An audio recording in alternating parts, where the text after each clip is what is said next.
大家好，楊金茅醫師係我哋香港資深嘅註冊中醫師，佢亦都係香港草藥油創會會長，香港清華中醫學院全科及研究院畢業，香港大學嶺南中草藥學課程嘅首席導師。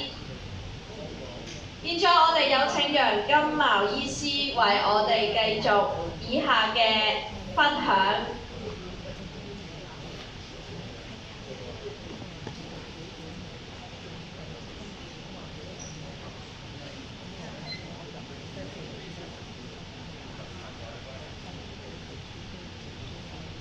大家好啊！歡迎大家嚟到呢個香港中醫師學術論壇。咁我咧今日就講香港個雞血藤嘅品種同埋臨床應用。咁就香港咧，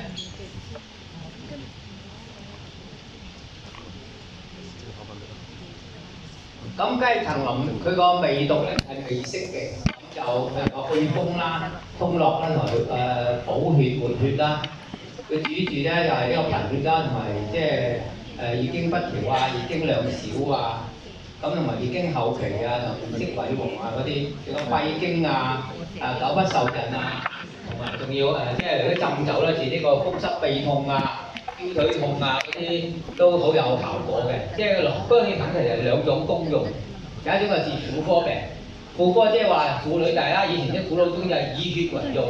即係話，意思個包公咧就要，即係佢個原因就係佢月經週期咧成日失血嘅，咁所以佢喺雞血藤咧佢能夠補包公個血，所以臨床咧就用呢個雞血藤對呢個婦女嘅即係血膚嘅經閉啊，咁啊即係血經量少相當有效果嘅，咁所以呢個雞血藤嚟講咧，都喺臨床上咧都幾常用嘅。我常用咧就用於治療呢個即係話跌打啊、風濕啊。風濕痹痛啊，嗰啲效果都相當好嘅。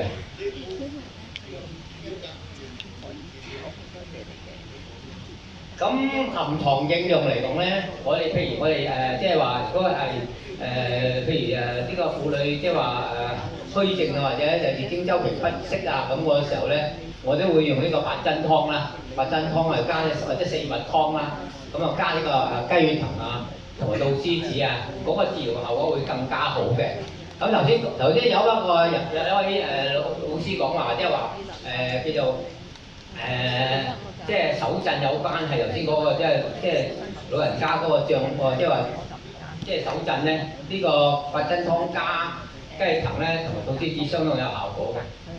咁呢啲係我臨床上嗰個經驗嚟嘅。咁你如果民間食療法咧，我哋用雞血藤咧就煲竹絲雞。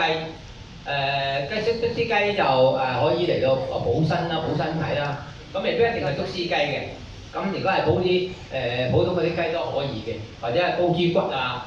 咁又甚至即係話有呢個雞藤杞子煲雞腳都可以嘅。譬如咧年紀咁上下啲婦女啊，或者男士啊，咁佢即係到50之後咧，佢骨質疏鬆啊，咁大家可以試呢條雞藤杞子煲雞腳。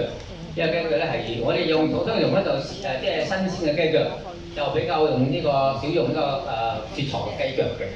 咁嚟講佢有一個膠質不膠原，所以佢補充呢個不膠原，所以咧婦女骨質嘅流失咧同埋膠質咧好有幫助。另外一種叫做雞血藤膏，雞血藤膏以前咧有得賣嘅，啲雞血藤咧熬成咧就加啲即係粉類咧，就先叫雞血藤膏。咁佢對於婦女嘅月經嘅疼痛啊，或者月經週期不適咧，都相當有效果啊！不過而家已經冇得賣啦，以前有啲咁嘅雞血藤膏嘅。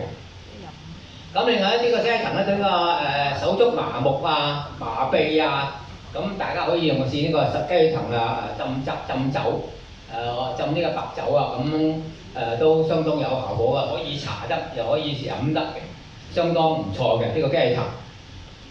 咁雞血藤咧，民間仲有一種一個特性喎，雞血藤嘅幼枝啊，幼枝咧我哋做手鐲嘅咧，就相當話有辟邪啊，同埋有呢個帶嚟好運嗰個作用嘅。咁所以而家上網 search 下咧，佢有啲人做雞藤嘅專做啲手壓嘅，整得好靚嘅。咁大家知呢個雞藤咧都好有好多種功能效果嘅，係一種非常出名嘅嶺南草藥。咁另外咧就佢個雞藤咧，現代研究咧，佢有呢個含有呢個含兒茶酚啦、油質啦、還原糖啦、中性樹脂同埋類固醇嗰個物質嘅。咁個藥理作用咧嚟講，補血作用。即係100%雞藤咧，戰劑對實驗性貧血嘅加速有補血，能使血細胞增加嘅，另外血紅蛋白能夠升高嘅，即係增加可以即係補血嗰個作用喺度。咁另外就係興奮子宮嘅，咁對雞藤戰劑能夠增強子宮嘅節奏性收縮。咁如果已孕嘅子宮較未孕嘅子宮咧敏感嘅，此作用係直接取用於子宮肌所致。雞藤咧仲有呢個益制血小板聚集嗰個作用喺度嘅，所以雞藤係相當好嘅嶺南草藥。大家試下平時咧，我見有啲人咧都好中意用雞藤煲紅棗嘅，當茶咁飲都相當有作用喺度嘅咁我哋今日講嘅雞藤咧，其實香港雞藤咧係有好多品種嘅。咁原來香港咧，我哋大家知唔知道有好多種雞藤嘅，有18種雞藤嘅。咁另外咧就呢個有正品雞藤，即係通常我哋雞藤係好多品種嘅。我哋香港起碼有8個品種。咁邊種或者係正品雞藤咧？正品雞藤係都叫蜜花豆，一陣我會講落去嘅。咁佢可以白色花嘅。咁大家睇下呢個圖咧，就有幾種雞藤啦。咁有呢個大血藤科大血藤屬嘅。咁香港咧有蜜花豆咧，亦都係豆科嘅巨大嘅藤本嚟嘅。咁其餘咧有綠花雞藤啦、山雞藤啦，同埋呢個亮葉雞藤啦、白花油麻藤啦，同埋紫花油麻藤啦，分為豆科嘅藤狀灌木。咁蜜花豆咧嘅顏色都係白色嘅。咁與其他啲顏色就係同埋呢個油麻藤係花係白色嘅，有相似嘅。咁白花、紫花嘅油麻藤咧，佢個花就好似禾雀咁嘅。一陣我會詳細介紹俾大家睇下面部嗱，呢個白色嘅紫禾雀花，白色禾雀花咁呢啲係一種豆科嘅草藥嚟嘅。咁大藤咧，主要係治療呢個長鬱複雜、腹痛咁腰腿痛同腹側翻痛嗰個後果嘅。咁詳細效果我會逐漸解釋俾大家睇下。咁呢種咧就係我哋香港拍到嘅正品嘅雞血藤，叫做蜜花豆。咁喺大家想睇都唔艱難嘅。香港原來有一種野生嘅，我呢種喺拍喺野外嘅，就唔係種植嘅咁出現嘅品種，我見有一種種嘅雞血藤喺度嘅。咁我哋香港就係野外嘅。咁呢啲野外咧係白睇下呢個呢條框咧，嗰條框係好粗嘅，佢唔係圓形嘅，佢係扁形嘅。咁呢啲就拍到㗎，呢啲圖，或者佢個葉咧就係三出形嘅，佢係一種正品嘅豆科正品嘅雞血藤。俾大家睇下 video。呢咧就係香港著名嘅嶺南草藥，叫做雞血藤。咁雞血藤咧，佢係呢個係正品嚟嘅。正品咧係三塊葉嘅。呢個係三塊葉啦。佢個學名嘅，佢學名叫蜜花豆。睇下佢係三出縮葉嘅，都幾大嘅呢個咁睇下，呢個葉咧以其他幾種雞藤係唔同嘅。咁佢係雲南咧食咗最出名嘅雞藤但係江西鳳城咧都有一隻雞藤好出名嘅。咁呢啲就我哋香港原生嘅植物啦，叫做蜜花豆。睇下啦，呢度成棵都係雞藤。睇下。好大棵嘅，咁呢啲係佢嘅三出葉，咁咧佢就開白花嘅，咁佢都係攀援嘅喺豆科攀援嘅藤本嚟嘅，俾大家睇下佢個藤係點樣嘅。咁佢個藤咧就非常之闊嘅，俾大家睇下啦，呢啲係佢個藤，呢得㗎一攬都攬唔晒嘅，一直去到呢度啊，一扁嘅，你睇下。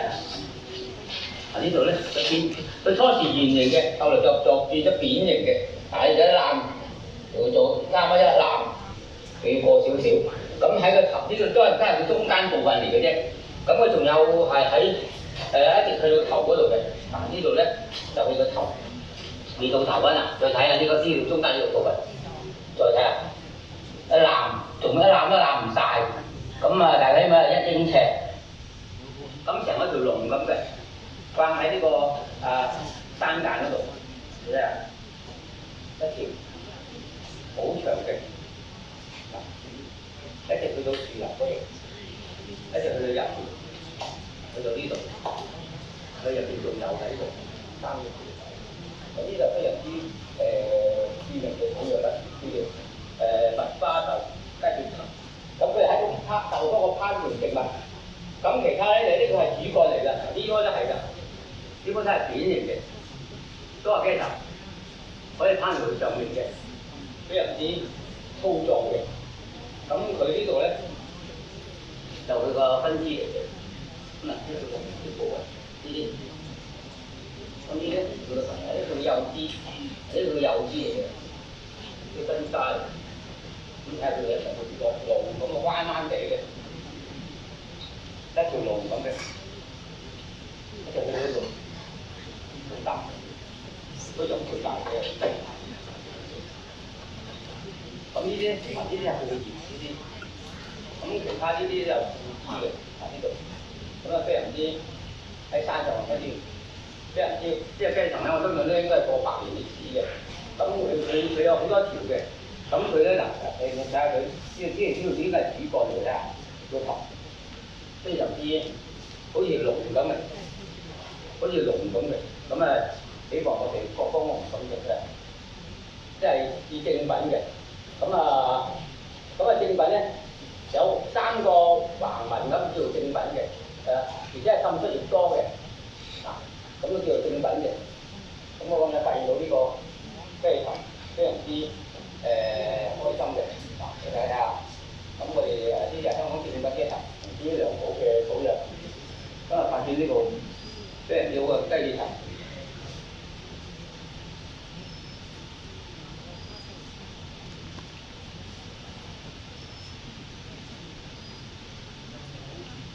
頭先睇個 video 咧，就係我香港拍嘅，咁啊拍嘅地點就喺馬鞍山嘅，非常之大嘅，成半邊山都係見到個雞頭嘅。咁而家喺呢個都係馬鞍山。咁前面香港咧就係3尖之一啊，行山，即係3尖，第一尖就係叫漁翁山啦，第2尖就係呢個蚺蛇尖，第3尖就係呢個馬鞍山，叫香港3尖嘅。咁雞藤點為之最好啊？俾大家睇下啦，呢個圖咧就係滲出物越多嘅，即係有3個環紋嘅，咁啊之靚嘅。嗱呢啲就睇到啦。咁平時睇嗰啲咧就冇咁多環紋，嗰啲就比較次級少少嘅。所以咧，我哋應用呢個品種，如果越多血滲出物嘅就嗰啲環紋，即係呢啲環紋咧，佢就叫做靚㗎。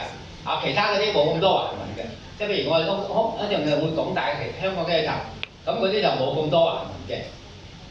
咁頭先講咗白雞藤咧，就係呢個佢有白色花嘅。咁佢頭先就性溫啦，就金色同補血活血同埋通絡嘅。臨床而家只要用呢啲經筆條，頭先都講咗就血枯經閉嚇，即係話有啲人就月經量少啊，或者月經後期而後期即係話超過35日以後嗰啲叫月經後期。咁通常佢會用呢個雞藤嚟到等佢生多啲血嘅。咁另外可以用4肢麻木啊、癱瘓啊，譬如一半身不遂啊，或者類風濕關節炎啊，咁嗰啲腳步行得唔好，我都試下用個雞藤，相當有效果嘅。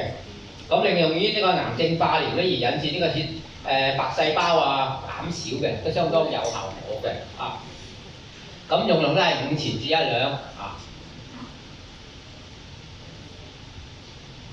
咁跟住講呢種咧叫亮葉雞藤，呢個雞藤咧就香港比較常見嘅品種。大家花靚唔靚啊？相當靚嘅。嗱，呢啲花係粉紅色、玫紅色嘅。咁原來呢啲比較普遍常見嘅。咁大家如果行山啊，周時都可以見到佢嘅。咁佢個花期都係有時6月，有時又春季咁嘅，好多時都會開花比較密嘅。咁佢個藥用咧係佢個藤莖啊，即係嗰條藤個莖。咁就佢能夠有胃苦啦、甘啦、性溫啦，同埋活血補血啦，亦都可以通經活絡啦，主治貧血啦，同埋產後虛弱啊、月經不調啊、血虛啊、閉經啊、風濕痹痛啊，同埋腰酸腿軟啊，同四肢麻木嘅時候啊，大家能可以試下應用下呢個雞血藤，只係都係雞藤嘅一種，香港8種雞藤嘅一種。跟住呢種咧，佢就香港而家一種雞血藤，呢種係好似色類雞血藤嘅，大家睇下留意佢個葉係唔一樣嘅，佢葉三一比個葉面有啲巢巢地嘅葉脈，所以嗰隻頭先嗰隻係亮葉，呢隻叫山雞血藤，係啦，嗱睇下佢係3出葉嘅，嗱呢個係乳狀葉嘅呢個，咁佢個花比較少，有啲顏色有唔同嘅，咁佢都係香港比較常見嘅雞血藤嘅一種嘅，大家如果行山咧，好多時都會見到佢嘅嗰個形象嘅，佢第2圖嘅咧係佢個豆嚟嘅，咁佢又叫有個別名叫香花崖豆藤啊，或者叫香花雞血藤，咁佢而家係豆科雞血藤屬嘅崖豆藤屬嘅一種嚟嘅，咁佢作用都係根啦，即係我哋個藤莖啦，咁佢咁味甘苦性溫，佢而家同補血行血、通經活絡嘅，佢主治都係貧血啊，同埋月經不調啊。閉經啊、風濕痹痛啊、腰腿酸痛啊、四肢麻木咁呢啲係雞藤嗰個比較常用嘅一個功效喺度。跟住呢種咧我哋叫做昆明雞血藤。